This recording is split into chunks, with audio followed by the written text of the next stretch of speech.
My name is Emmanuel Giniawe and my friend Miriam Nagi. Where this is we have.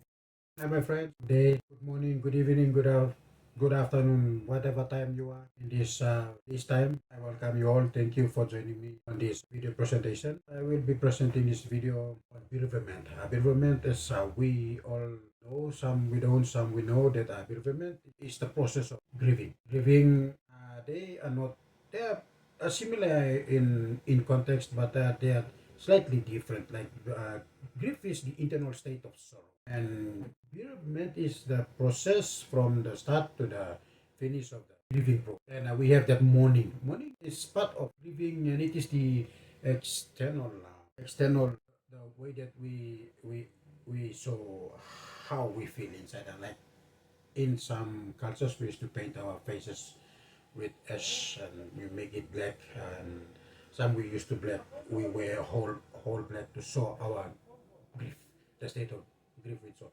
mourning is the external expression of the grief that we are feeling inside, and bereavement is the whole process. Thank you. So there are a lot of grief we can talk about, like different types of, like people can lose their pet, they can grieve over their pet, or when someone lost his job, or like when someone his friend, like there's grief comes in different forms. But here I will be concentrating more on the loss of loved ones. My core point in this topic of bereavement. Like when we talk about bereavement, like death, when we talk about death is something that we cannot miss. So we expect them to be sad. They go to like what we call house karai. We expect tears. But then after a few weeks, the community, or like we used to we expect them to simply get back to normal.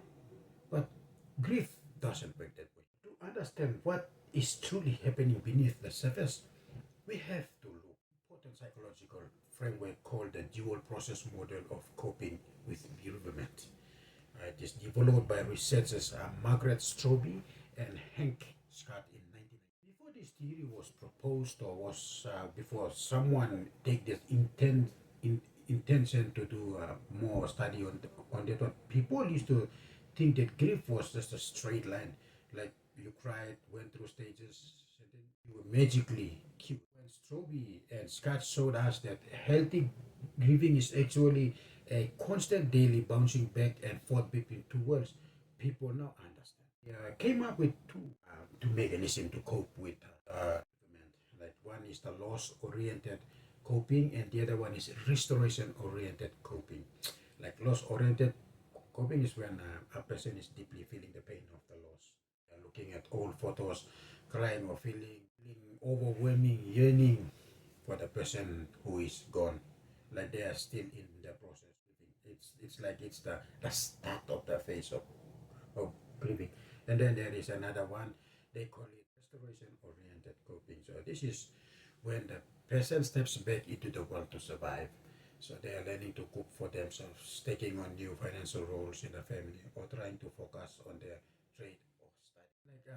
Like a grieving person naturally swings between these two stages every single day. Like one morning, they might seem perfectly fine and focused on their task. By the afternoon, they might be completely overwhelmed by a wave of grief.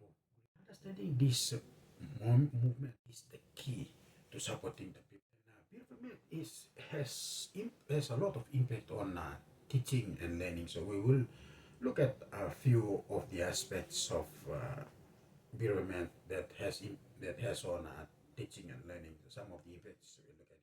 So like we can ask ourselves, how does this daily emotional swing impact a person away? A person learns a new skills or processes information. Whether someone is trying to master a complex trade in a workshop or understand a book, bereavement introduces a massive barrier known as the grief break. Someone is grieving, their nervous system is locked into a high stress fight or flight state. The prefrontal cortex, the part of the brain we use to concentrate, memorize instructions, and make logical choices, is completely overloaded with heavy emotional burden of processing trauma. So in learning of the or instructional environment, in any learning or instructional environment, this creates distinct problems. And I just point out three. memory blockage, struggle to focus, and slow progress. Like in memory blockage, like for example, you can give a young learner a simple step by step. Their working memory is so full of loss or stress that the information literally cannot stick. They are not ignoring you. Their brain physically lacks the space to store it. Number two is the struggle to focus. Because their mind is cycling through searching behaviors, looking for a security that is no longer there, their attention is constantly divided. Like I've mentioned before, they are going back and forth two worlds, the world of the dead and the world of the world that they are. And then this too leads to the third one, slower progress. It's not instructional methods based on rigid timelines fail when someone is grieving. If the learning environment doesn't adjust to account for this reduced mental energy, the individual will fall frustrated and like tired. But now we have seen how it impacts the learning and teaching. I will continue from where my friend has left. My colleague has just mentioned about the core principle of bereavement and the impacts it has on teaching and learning. Whereas I will be talking on the ripple effects and the long term growth and development of bereavement. Thank you. The ripple effect. Loss is never isolated. It creates a massive ripple across our entire circle, deeply affecting the learners, myself as an instructor, and my wider circle of colleagues. For the learners, bereavement impacts their daily lives in two different ways.